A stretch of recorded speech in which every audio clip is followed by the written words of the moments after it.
At first, it looked like just another storm, but then the winds grew louder, the skies darker, and within hours, Typhoon Opong turned into a nightmare no one saw coming. Typhoon Opong arrived with the kind of force that changes lives overnight.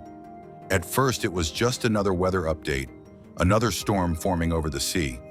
But as hours passed, the warnings turned into reality. Winds picked up, rain poured endlessly, and soon destruction followed. In Masbate, the damage was beyond what anyone had braced for. The provincial government had no choice but to declare a state of calamity. The Sangguniang Panlalawigan approved the measure in a special session, recognizing the scale of the disaster. Families had been torn from their homes, and lives were lost. Governor Richard Kho admitted the situation was worsening by the hour. He said more than 16,000 families, or over 57,000 individuals, had already been affected, and the numbers would still climb as more reports came in. The typhoon battered Masbate with unrelenting winds and rain. Homes collapsed, power lines fell, and roads were blocked. Agriculture was wiped out, leaving farmers with nothing. Fisher folk lost their boats, their only source of livelihood. Essential services broke down, making survival even harder. 7 people had died. The governor explained that they needed urgent help: food, clean water, medical assistance, shelter, and power. Being an island province, Masbate struggled to bring in supplies quickly. Relief packs were being distributed, but demand was overwhelming. Displaced families had no roofs over their heads, and rebuilding seemed almost impossible without outside support. Kho also appealed for long-term help, especially for farmers and fisherfolk who would need months to recover their livelihoods. Meanwhile, the storm was not done. According to Pagasa, Opong continued to maintain its strength as it moved westward over the Philippine Sea. It had sustained winds of 110 kilometers per hour near its center, and gusts reaching 135 kilometers per hour. Its central pressure was measured at 980 hectopascal, strong enough to uproot trees and rip roofs off houses. Opong was capable of triggering flash floods and landslides. The rains were moderate to heavy, sometimes intense, and the winds ranged from strong to gale force. Bicol, northern Samar, eastern Samar, Biliran, Marinduque, Romblon, and Quezon were under threat. Metro Manila, central Luzon, and Calabarzon also braced for heavy rains and flooding. Coastal communities faced storm surges within 36 hours, with risks of waves crashing into homes and farmlands. Then came the bigger question: would Opong become a full typhoon before hitting land?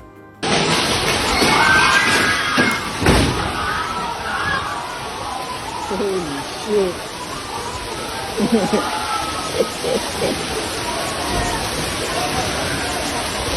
Pagasa confirmed that landfall was expected over northern Samar in the early morning of September 26th, followed by Bicol later that day. The agency warned that Opong could reach typhoon status by then. Even if it weakened while crossing the archipelago, it would still be strong enough to bring severe damage. Once over the West Philippine Sea, re-intensification was highly likely.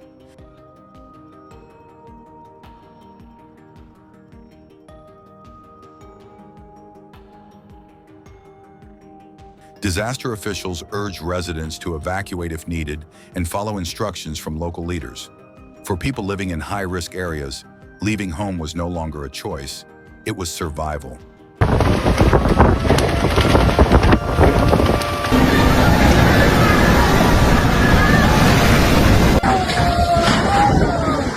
As Opong's arrival neared, Malacanang stepped in. Work in government offices and classes at all levels were suspended in Metro Manila and nearby provinces starting September 26th. Essential agencies providing health, emergency, and rescue services were told to keep operating. Safety was the priority.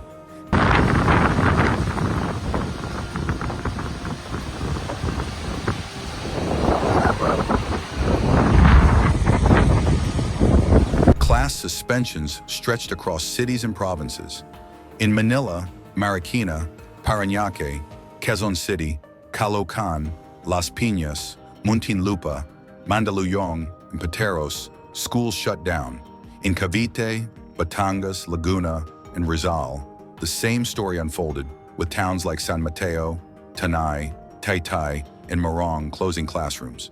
In Bicol, Camarines Norte towns like Labo, Talisay, and Vinzons, as well as the whole of Masbate, joined the list. Families stayed home, waiting, listening to the sound of the winds and rain pounding their communities.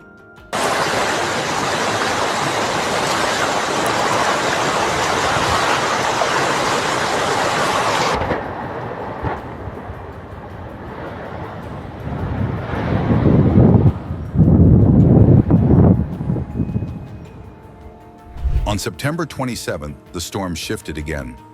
Opong re-intensified into a typhoon over the West Philippine Sea. From 110 kilometers per hour, its sustained winds rose to 120 kilometers per hour. Gustiness reached 150 kilometers per hour. Though it was moving west-northwest, it slowed slightly, still pushing forward at 30 kilometers per hour. By dawn, it was already 505 kilometers west of Indang, Cavite, moving away from land but leaving behind destruction. Pagasa announced that rainfall had lessened for provinces like Palawan, Occidental Mindoro, Oriental Mindoro, Batangas, and Cavite. But scattered rains and thunderstorms still hit Metro Manila, Central Luzon, Calabarzon, Ilocos, and Mimaropa.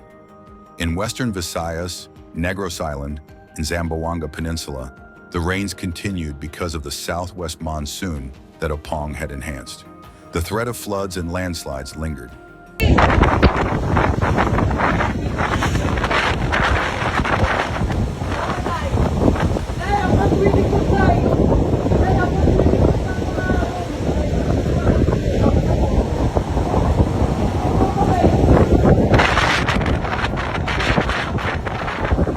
The storm signals also shifted. Signal number 2 was lifted, but signal number 1 remained in several provinces like Pangasinan, Zambales, Bataan, Cavite, Batangas, Occidental Mindoro, and the Calamian Islands. People there still felt the strong winds. At its peak, typhoon signal number 4 had been raised in some areas, marking one of the strongest warnings. Even as Opong pulled away, its effects stayed. Strong winds battered Luzon, while the enhanced southwest monsoon kept dragging moisture into the skies, fueling more rainfall. Storm surge threats dropped to minimal to moderate, but still dangerous.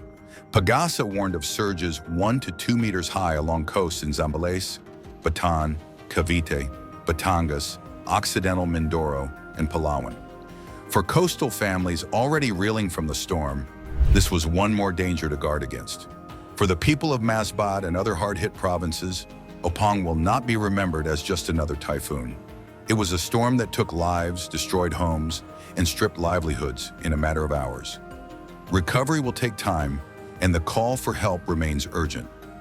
Relief goods, medical care, and shelter are needed now. But beyond survival, people need assurance that life will return to normal, that farmers will plant again, and fisher folk will sail again. Nobody was ready for this. It started small. Then it grew into something bigger. Typhoon Opong left behind not just damage, but also a reminder of how vulnerable communities are to nature's power.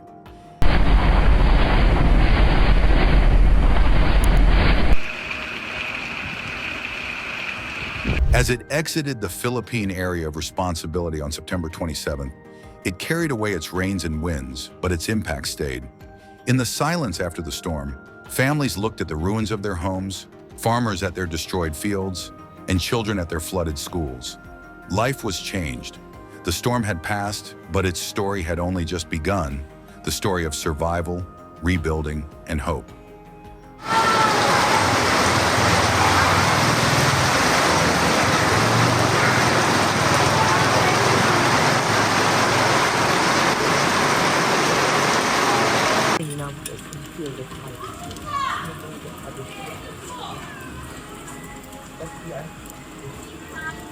We are the strong unit which has won space in the islands. Give us prayers for our garden.